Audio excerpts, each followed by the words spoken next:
जय हिंद दोस्तों, और एक बार फिर से स्वागत करता हूं मैं आप लोगों का आपके अपने चैनल पर। और दोस्तों, आज के इस वीडियो में हम लोग बात करने वाले हैं एनपीए में। अगर आपका भी अकाउंट नॉन परफॉर्मिंग एसेट यानी कि एनपीए में चला गया है, और आप ये कैसे चेक करेंगे कि आपका अकाउंट एनपीए में अभी तक गया है कि नहीं, तो फिर आपको उसके बाद पैसे पेमेंट करने की कोई भी ज़रूरत नहीं पड़ेगी।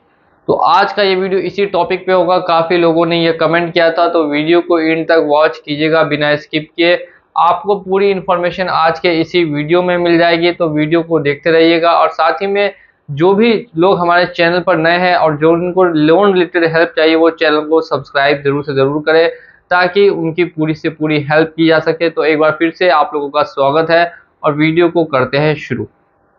अगर आपने भी बैंक से या किसी भी एनबीएफसी एप्लीकेशन से पर्सनल लोन लिया है, और उसका रिपेमेंट अगर आप नहीं कर पाते हैं किसी भी पर्सनल कारण से, और वो कारण जॉब लॉस हो सकता है, मेडिकल इश्यू हो सकता है, या कोई अदर रीज़न हो सकता है जिसकी वजह से आप पेमेंट करना चाहते हो लेकिन पेमेंट नहीं कर पा रहे, लेकिन एक समय की सीमा होती है। अगर आप काफ़ी लंबे समय तक पेमेंट नहीं करते हैं, तो फिर क्या होगा वो ध्यान से सुनिए। फॉर एग्जांपल, मैं अपना एग्जांपल देके आपको समझाना चाहता हूँ, तो आपको ज़्यादा समझ में आएगा।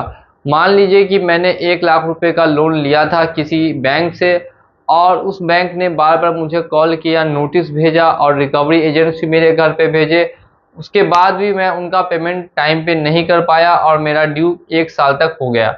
अब 1 साल ड्यू होने के बाद बैंक वाले क्या करते हैं कि इतना लंबा चौड़ा मेंटेन करना पड़ता है उनको अपना अकाउंट्स। इसीलिए जब देखेंगे कि मेरे पास से कुछ उनको फ़ायदा नहीं पहुंच रहा है, कुछ उनको प्रॉफिट नहीं पहुंच रहा है, तो फिर वो क्या करेंगे, मेरे अकाउंट को एनपीए में डाल देंगे। बार बार वो आपको बोलते होंगे मिनिमम ड्यू पेड करने के लिए। तो दोस्तों, ये मिनिमम ड्यू क्या होता है? मिनिमम ड्यू मतलब आपको सिर्फ और सिर्फ इंटरेस्ट रेट पे करना है, बाकी जो आपका लोन है फिर वो वैसे क्या वैसा ही रहेगा, उसमें कोई भी कटौती नहीं होगी। सिर्फ इंटरेस्ट रेट पे करने के लिए कहा जाता है, ताकि कुछ कुछ प्रॉफिट उनको होता रहे और आपका अकाउंट एनपीए में ना जाए।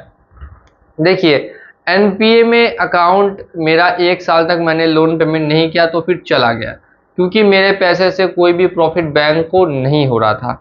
अब क्या करना चाहिए मुझे? अगर मेरा एनपीए में अकाउंट चला गया, तो उसके बाद अगर मैं पेमेंट कर भी दूंगा, फिर भी मेरा लोन का अकाउंट क्लोज नहीं होगा। जी हाँ दोस्तों, इसीलिए मैंने आपको स्टार्टिंग में कहा कि अगर आपका भी अकाउंट एनपीए में गया है, तो फिर अभी फ़िलहाल आपको पेमेंट करने की कोई भी ज़रूरत नहीं है।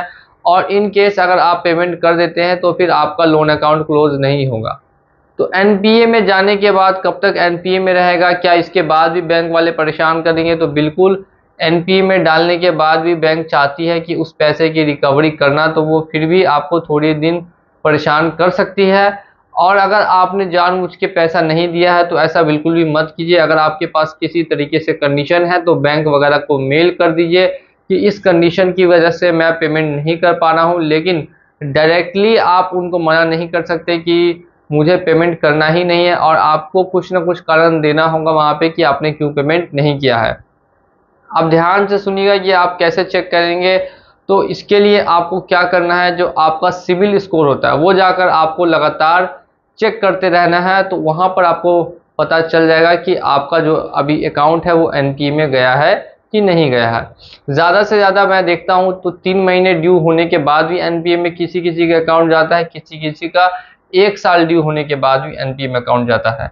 अब देखिए, ये एनपीए से क्यों अकाउंट तो सबसे पहले डालेंगे, लेकिन फिर वहाँ से हटा के रिटर्न ऑफ भी करेंगे।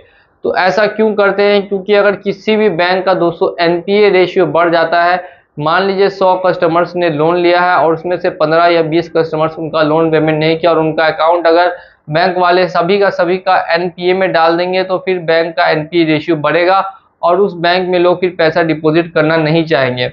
इससे उस बैंक को काफ़ी ज़्यादा नुकसान हो सकता है, और वो बैंक बंद भी हो सकता है।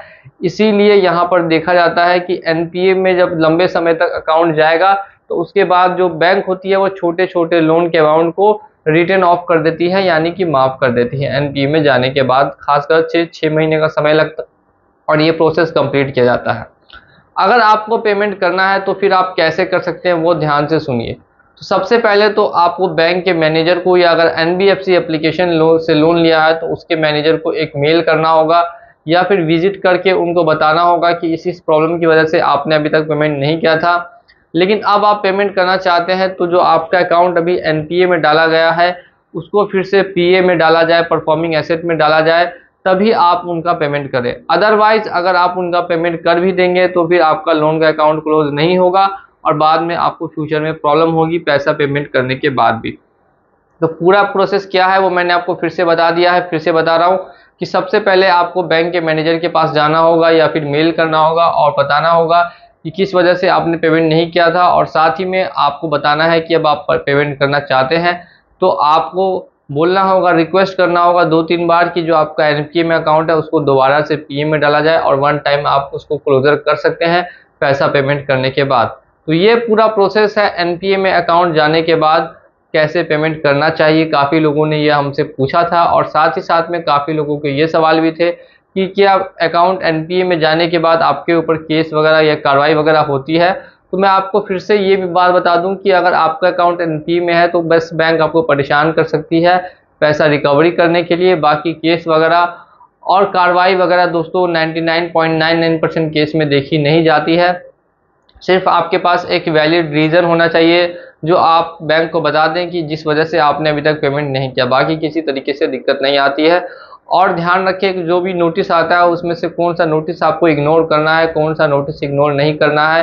तो ये सभी जानकारियों के लिए हमारे चैनल को सब्सक्राइब करके रखेंगे, तभी आपको इन्फॉर्मेशन वाली वीडियोस हमारे थ्रू मिलती रहेंगी। तो इसी के साथ चलता हूँ मैं आज के इस वीडियो में, और उम्मीद करता हूँ कि वीडियो पसंद आई होगी। तो वीडियो को लाइक कीजिएगा और चैनल को सब्सक्राइब कर दीजिए।